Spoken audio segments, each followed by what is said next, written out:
We are observing Purushotam VRATA.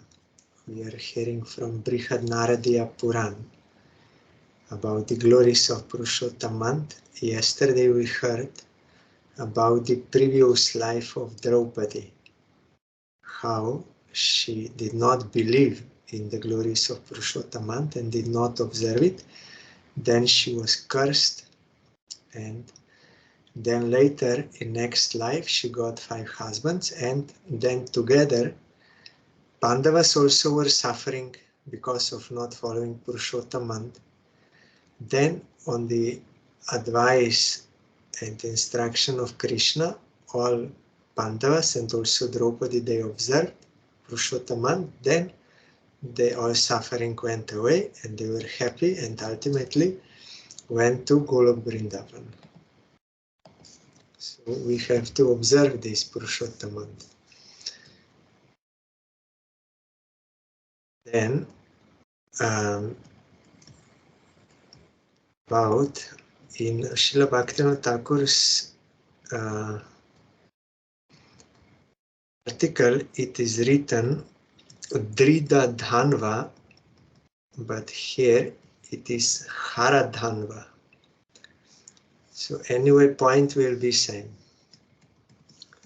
Sutta Goswami then told the sages of Naimisharanya, O sages, now I'm going to tell you another famous story in glorification of Purushottam month. Famous history.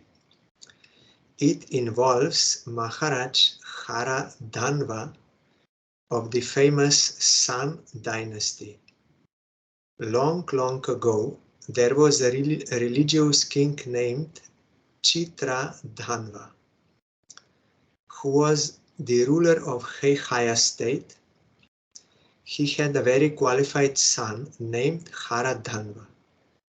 Hara Dhanva was famous and loved all over the world because of his good qualities like faithfulness and strict adherence to religious principles. At an early age, Hara Dhanva became a learned scholar by pleasing his guru. That is the way how you can get actual learning. When guru is pleased with you, then he will bless you, then you can understand. Knowledge will be revealed to you. He studied all the Vedas, including all the Angas, that is limbs of Vedas, and Upanishads. Upanishads are the philosophical portions of the 4 Vedas. After pleasing his guru and paying him dakshina, that is donation, Hara Dhanva returned back to his father's palace. His father, Chitra Dhanva, was very old, and so he decided to go to the forest and live a renounced life to please Sri Hari. Then Hara Dhanva became the king of Heihaya state. In due time, Hara Dhanva achieved a beautiful daughter named Guna Sundari. He also had 4 other famous sons named Chitrabhaka, Chitrabha, Maniman, and Chitrakundala. Once, this Hara Dhanva began to think of all his material opulences. He could understand that by the influence of previous pious activities, he had achieved an undisturbed kingdom, a chaste and beautiful queen, dutiful sons, etc. Someone, Devaki raised hand here, I don't know why. Anyway, I'm continue. So here it is, because all the Puranas, they are giving the same knowledge as 4 Vedas,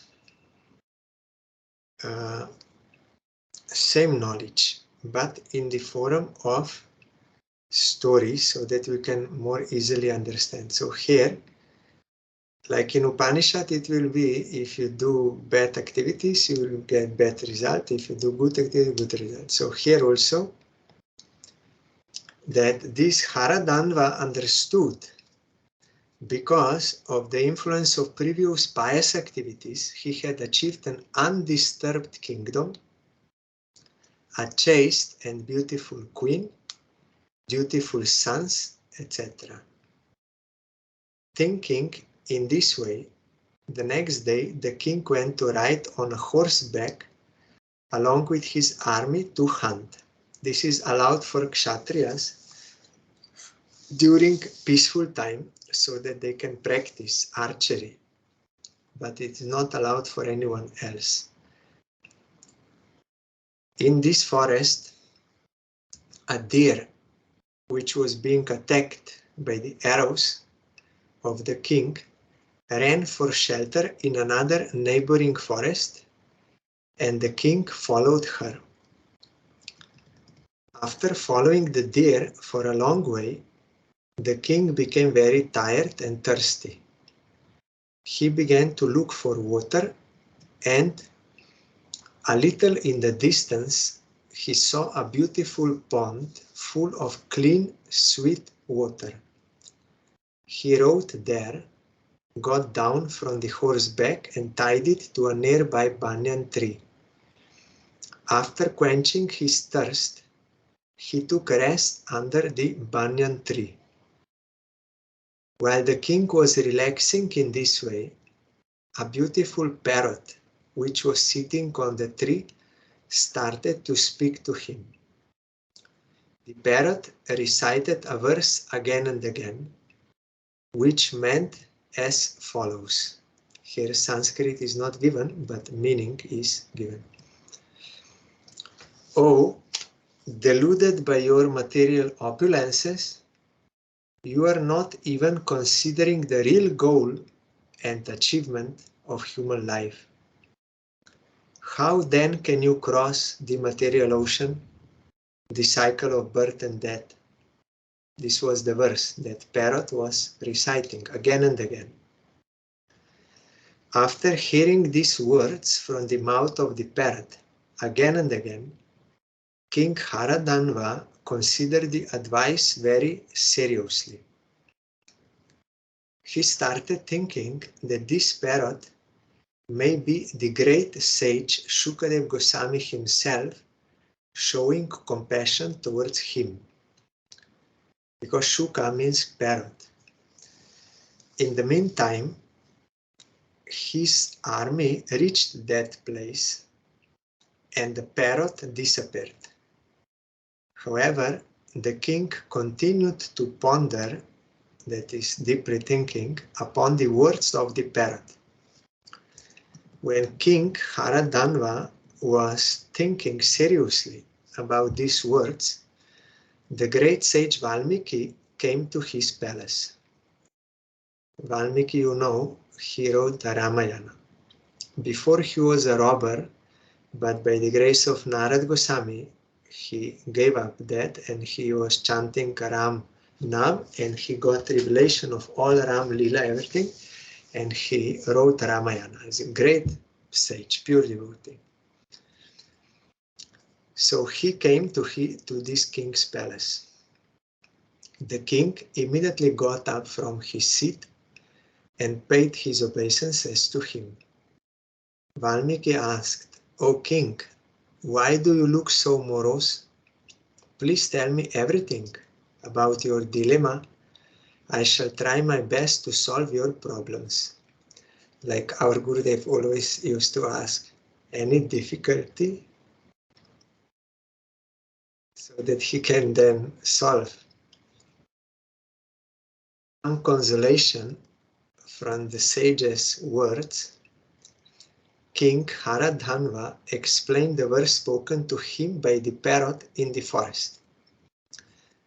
After listening to the king, the great sage Valmiki said, "O king, in your previous life you were born in a Brahmin family on the bank of the river Tambraparna in the state of Dravida. Your good name was Sudeva. So how Valmiki knows his past life? The sages, they can see this, because everything is recorded, like on video. Like we can see video recorded when Gurudev was speaking in Calcutta 10 years or more, 15 years ago. Their video is there. So like that, everything is recorded. What we did in previous life. Krishna knows everything. And those who are sages, they also can see if Krishna reveals to them, if it is necessary for some point, then that will be revealed and that will help him. Like nowadays also you have these regression therapies, so it can help if you get certain teaching or something from that. It can help. So here also it was, but it is not always necessary. What is in present, they can also tell what we have to do. But in certain cases, that may also be helpful for your bhajan. So here, Valmiki told him, you were Sudeva in previous life. You were a religious, truthful, and self-satisfied Brahmana. Self-satisfied means one who is tasting the bliss of Atma, his own self. Your wife was Gautami, the daughter of Gautam Rishi. When you were in Grihastha ashram, you followed all the religious principles, but despite all these merits, you had no child. One day you expressed your unhappiness to your wife. You told her, "O beloved one, our human birth is fruitless because we don't have a son who will deliver us from hell." That is the meaning of putra. Putra, that hell, tra, will deliver you from hell. So for this reason, in Shastra it is given, you will have a child. Not for enjoyment. If you follow all the rules of Varna Ashram Dharma, there is there for progeny, but it is for this reason, for good progeny, and that good progeny will then continue your service of Shalagram, and also after you die, means give a body, he will offer Shraddha ceremony. In that way, he will liberate you from hell. That is why Chitraketu Maharaj also was worried. No, not Chitraketu. That Govinda Ghosh or someone, he was worried, who will deliver me? I have no son. Then Krishna said, I am your son, I will deliver you, I will offer Shraddha for you, Shraddha Patra. Of course, for him that is not necessary, but because he was already pure devotee, he does not have any sins or anything, but to show that you can accept Krishna as your son. If you worship Krishna, then everything will be accomplished automatically.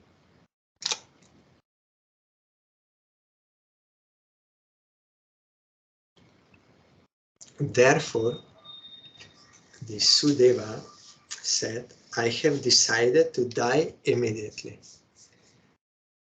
Hearing your words, your wife advised you to worship Lord Jagannath. That is good wife. She will always encourage service of Krishna, not other things, and for some self purpose, but this. Like Vindhyavali, wife of Bali Maharaj, she also told him, you offer yourself to Bhagavan and Padmavati of Jayadev Goswami. They are pure devotee wives. They are giving proper advice, and they themselves are always engaged in the service of Krishna, and they also give such advice. She said to you, "O dear husband, please don't speak like this. You are a Vaishnava, so you should be more patient in dealing with such situations. If you desire a son, then just worship Lord Jagannath and ask him for a son as a benediction." Following her advice, you performed great austerities on the bank of the river Tambrapani for 4,000 years. This was in some other yuga, maybe Treta Yuga or something. The demigods became fearful seeing your austerities, but seeing your strong faith and devotion, Lord Hari appeared before you riding his carrier Garuda. Seeing the Lord in his four-handed form, you became very happy and paid your full obeisances at his lotus feet. The great sage Valmiki continued, "O king, after offering his prayers, Sudeva Brahmana sat down on the floor in front of Lord Hari. Hearing his prayers, Lord Hari said, 'O Sudeva, you have done great austerities to satisfy me, and I am satisfied. Please ask some boons of me, whatever you want.' Sudeva Brahmana said, 'O Lord, if you are pleased upon me, then please give me a qualified son.' Hearing his Brahmana's words, Lord Hari told him, 'O Sudeva, by reading your forehead, I can understand that because of your prarabdha karma, you are not supposed to have a son for the next 7 births.'" So this is, it is written in forehead. Some can read forehead, some can read palm, some can read astrology, some will get by meditation. So prarabdha karma means the fruit of actions which are already going on in this life. Supreme Lord himself told him. He knows everything, so he can tell. He said, "It is not in your karma."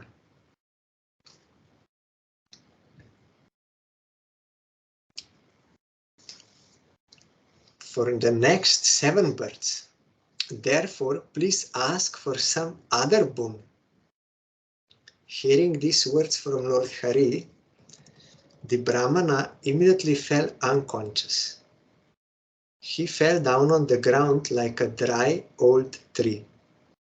Seeing the condition of her husband, Gautami, the wife of Sudeva, also started crying loudly.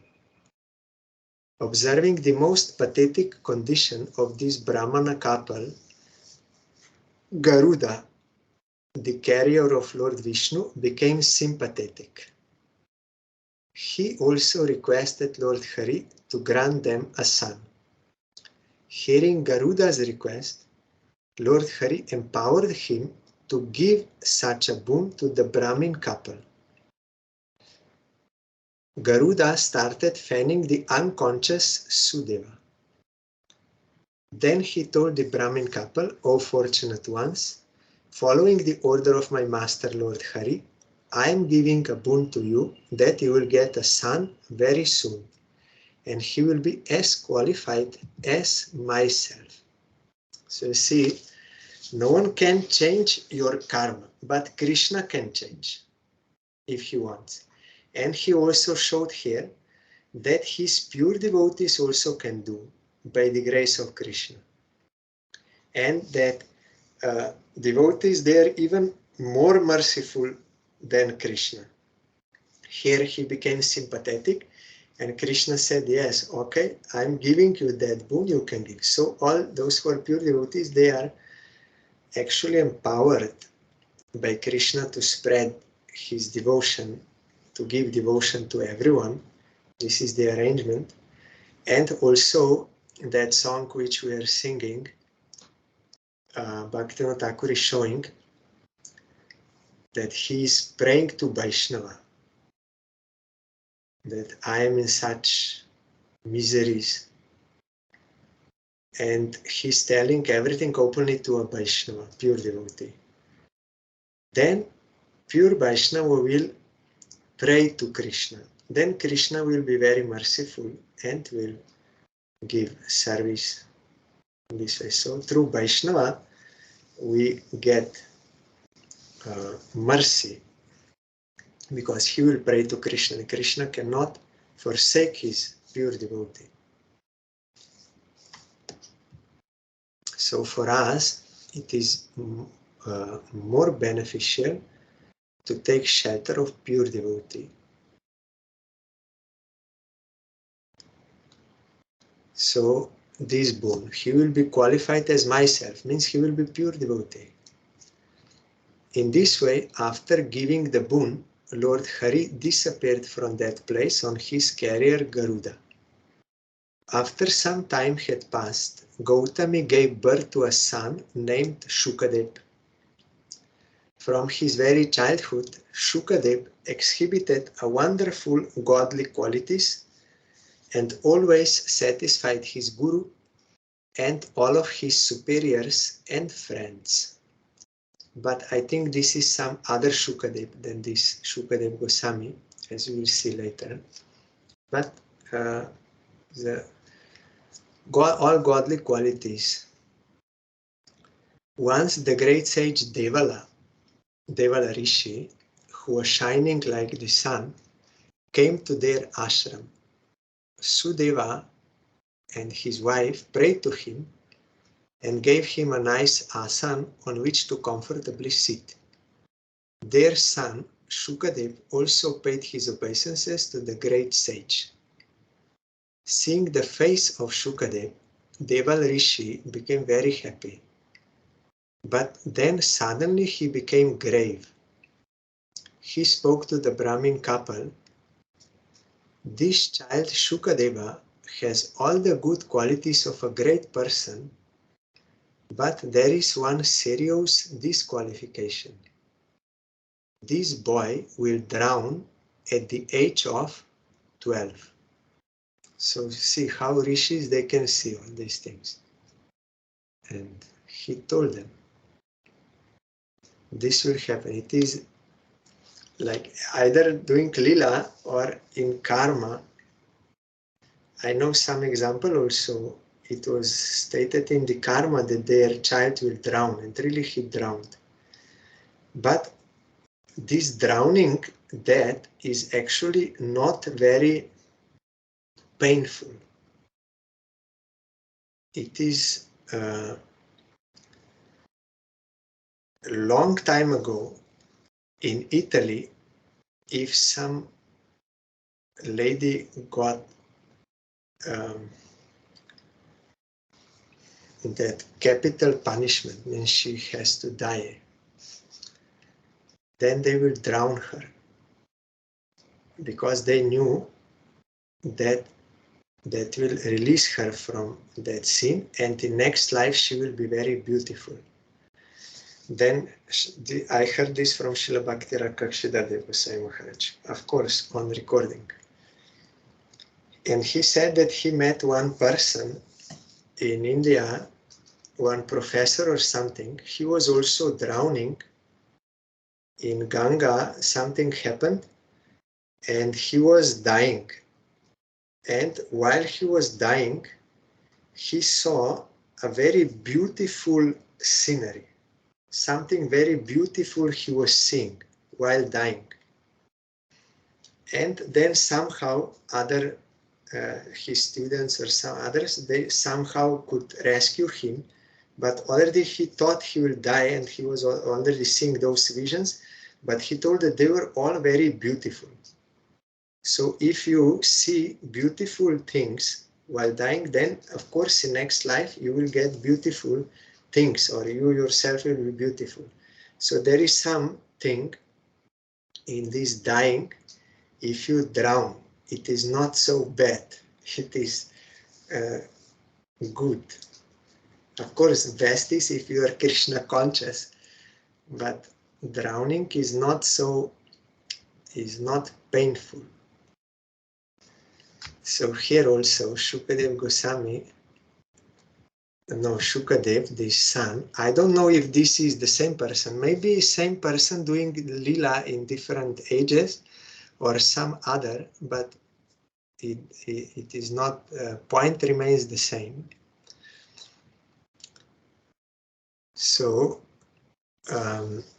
then the sage Devala Rishi left the place, and the Brahmin couple became very unhappy. So you see, sometimes Rishi, they will come, they will give message, and they will go. However, remembering the all-merciful Lord Vishnu, they continued on in their day-to-day life. That is the point.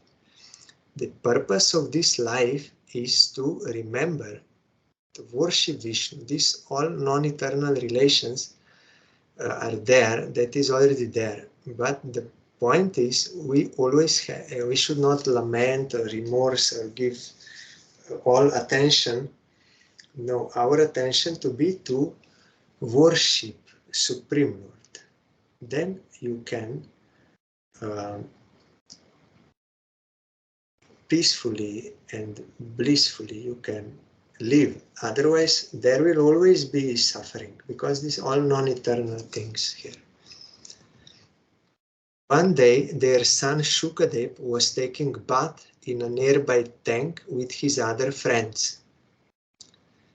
Following the dictates of unavoidable providence, the boy went into the deep water and drowned. The friends of Shukadev informed his parents about the death of their beloved son. They started crying very loudly, and coming to the tank, they repeatedly kissed their dead son and lamented. Sudeva took the dead body of his son on his lap and started crying. "Oh son, get up. We are waiting for you. Unless you get up and talk to us, we are both going to give up our lives." Speaking in this way, the Brahmana started chanting the holy name of Lord Hari. When the Brahmin couple were lamenting and constantly chanting the holy name of the Lord, an untimely rain came along with heavy wind. Means it was not supposed to come at that time. Like in India, there is monsoon period, there is rain, but not during like January or something. But now it came untimely, along with heavy wind. The whole world became filled with water, but the Brahmin couple were oblivious to externals because of their lamentation for their son. They were constantly chanting the holy name of the Lord. In this way, a whole month passed away, and that month was Purushotam month. Unknowingly, the Brahmin couple had worshipped that most sacred month, the month most beloved to Lord Shri Krishna. Being pleased with their austerities, Lord Shri Krishna appeared before them, and then the rain immediately stopped. Seeing their Lord, the Brahmin couple immediately paid their full obeisances, keeping their son side. Lord Shri Krishna was very, very pleased because they had worshipped Purushotam month. The Lord said, "O fortunate Sudeva, your son Shukadev will live with you for 12,000 years in this material world to give you all pleasure, and at the end of that time, both of you will return back to me in Golok Dham. As soon as Lord Shri Krishna, the Supreme Personality of Godhead, had finished his words, their son got up. It was just like he had been sleeping for a long time. Seeing their son alive again, the Brahmin couple became extremely happy. In the meantime, the demigod started showering flowers from heaven. Then Shukadev paid his obeisances to his parents and Lord Shri Hari. Garuda, the carrier of the Lord, also became very happy seeing the Brahmin couple with their son. All these incidents seemed extraordinary to Sudeva Brahmana, and so he asked Lord Shri Krishna why he gave them back their son. Lord Shri Krishna, who is controlled by his devotees, then spoke to Sudeva. O fortunate one, don't you know the reason why I am so pleased with you?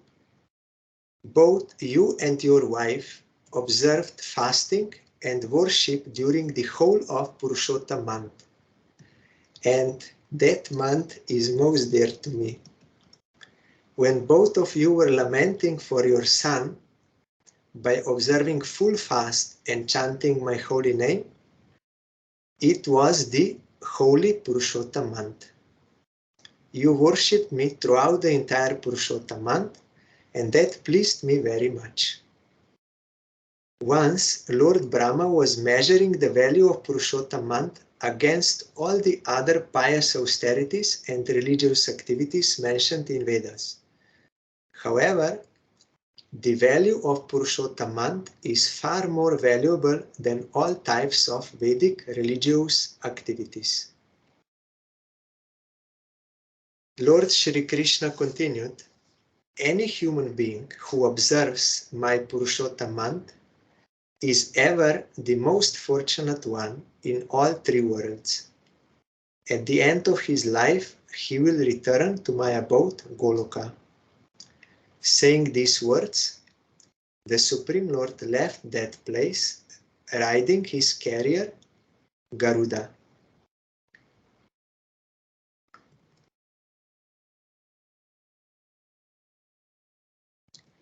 Then, only this paragraph.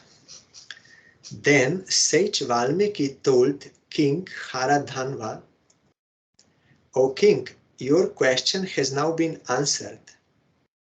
The parrot who advised you in the forest was Shukadev, your beloved son in your previous life. Shukadev achieved his perfection by the mercy of the Lord, but he was feeling some sympathy for you, Haradhanva, his father in his previous life. Seeing you engaged in a materialistic way of life, he reminded you of your duty to worship Lord Hari in forthcoming Purushotam month. By such merit, you will return back to Godhead. Then, tomorrow we will hear. Then Haradhanva became interested and he asked Valmiki, when is Purushotam month coming? What I have to do during that Purushotam month? And he will then instruct him how he should do. That will continue tomorrow. This Purushottam. And as per Valmiki's instruction, he will give to Haradhanva, daily we have to hear Srimad Bhagavatam. So yesterday we heard that verse of Brahma. Just to remind you, in time, learned philosophers or scientists might be able to count all the atoms of the earth, the particles of snow, or perhaps even the shining molecules radiating from the sun, the stars and other luminaries. But among these learned men, who could possibly count the unlimited transcendental qualities possessed by you, the Supreme Personality of Godhead? who have descended onto the surface of the earth for the benefit of all living entities. So yesterday we heard a commentary by Sanatana Goswami that Krishna's one meaning of unlimited qualities also is there are unlimited jivas in different conditions, and they are unlimited. So Krishna, for each of these jiva, has one specific quality by which to attract that jiva. For every jiva, one personal special quality. And Vishwanath Chakravarti Thakur, direct commentary I'm reading now. You, means Krishna, possess unlimited eternal qualities, gunatmana, that arise from your spiritual form. This is confirmed in the scripture known as Brahma Tarka, Gunaih Swarupa Bhutaistu Gunyaso Harir Ishvara. The Lord possesses qualities which arise from his Swarup, personal form. Brahma said, but who can count those qualities? No one can. The avatars such as Shankarshan, who descends on earth to extinguish the suffering of the world, actually have counted the number of atoms on the earth, the snowflakes, and even the particles of sunlight. Because his avatar, he can count, no problem for him. Because this is all measurable, really there is certain number of all these particles of sunlight, and God, he can count. Yet even such a personality as, because these are material things, you can count them. Yet even such a personality as Shankarshan, who has been continuously chanting Krishna's glories since time immemorial, cannot come to an end of enumerating those glories. Another meaning of the word Gunatmanah. The Lord is the protector of the world, consisting of the three gunas, modes of material nature.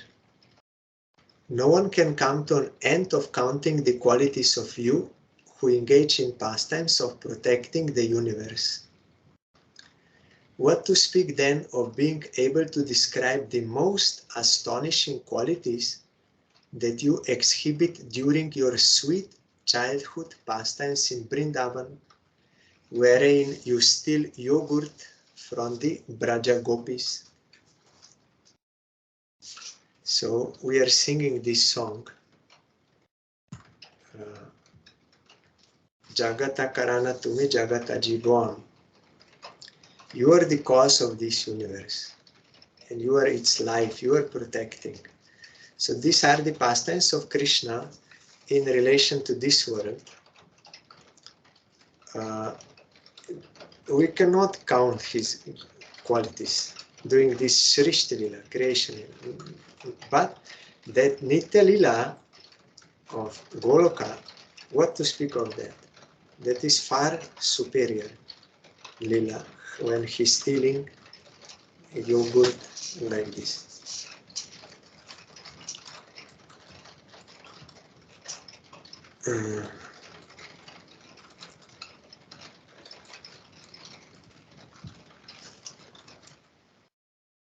Then, next verse, Tat tenu kampam susamikshamano Bhunjana evatma kritam vipakam hrit vak vapurbir vidadhan namaste jiveta yo mukti pade sa daya bhak.